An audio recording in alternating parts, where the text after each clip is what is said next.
You shared something earlier that, well, really stuck with me. Thinking about the future, right? We see these breakthroughs. Brain interfaces letting people see again or move when they were paralyzed. It just makes you think, what's next? And that brings us straight to today's deep dive, a really wild thought experiment.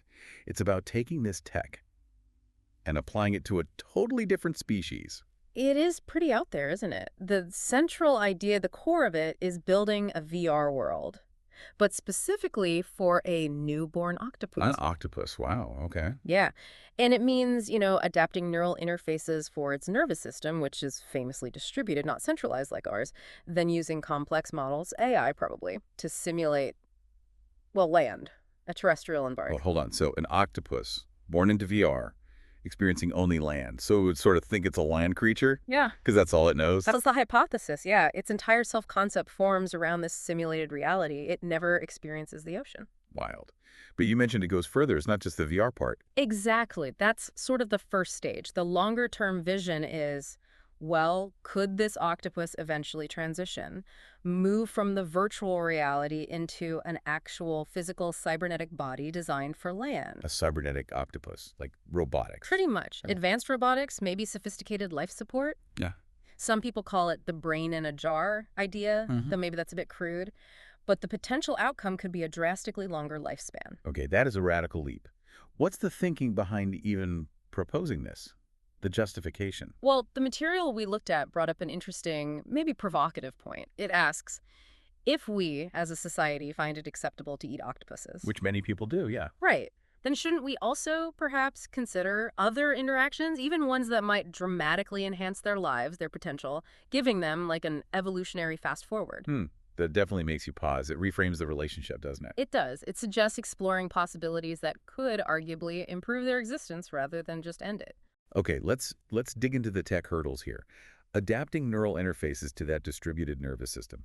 That sounds incredibly difficult. Oh, it's a massive challenge. The key difficulty is really understanding and translating the octopus's neural signaling. Mhm. It's not one central processing unit. We'd need to map signals across different ganglia, its arm brains. Right, the arms can act somewhat independently. Exactly. So the interface needs to sort of plug into multiple points and have a really sophisticated way to interpret what's going on and send signals back for the VR. And the VR itself, making land believable for an animal that evolved for water.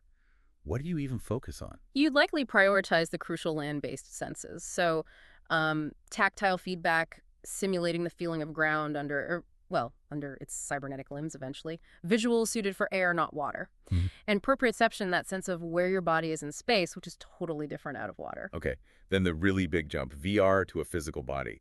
What breaks first? What's the main engineering problem? I think the core concept relies on the VR training working. The idea is the octopus brain learns the patterns for land movement.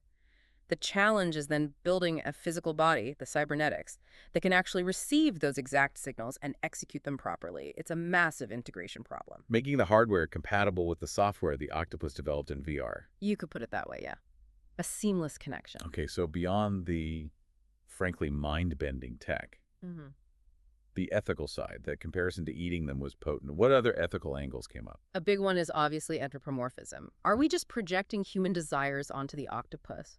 And related to that, consent. How could an octopus possibly consent to this? Can we even judge its potential distress accurately? Right, we can't just ask it. Exactly. Now, the argument for it often highlights potential upsides. That vastly extended life, maybe enhanced intelligence even, potentially interspecies communication down the line. But the risks, the counterarguments must be significant too. Absolutely. Concerns about, potential suffering or discomfort during the adaptation. In the VR, maybe it's confusing or frightening, and definitely during the physical transition. Plus, the fundamental question, do we have the right to impose such a different existence, even if we think it's an upgrade? It feels like playing God a bit.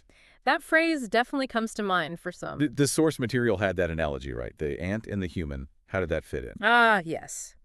The analogy basically suggests that if a simpler organism, like an ant, were somehow given a human-level experience, even if it was initially confusing or unwanted, once it had that richer, more complex existence, it wouldn't choose to go back to just being an ant. So the idea is that the higher state of being becomes preferable regardless of the transition. That's the implication, that the experience of enhanced consciousness or capability might fundamentally change what the organism values or desires. It's speculative, of course. Highly speculative, yeah.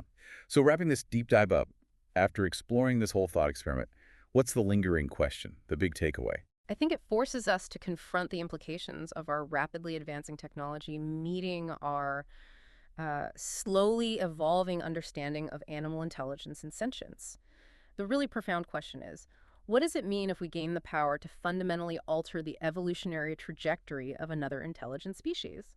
And what responsibilities come with that power? Exactly. Should this potential for, radical enhancement make us fundamentally rethink our current ethical frameworks regarding all non-human life?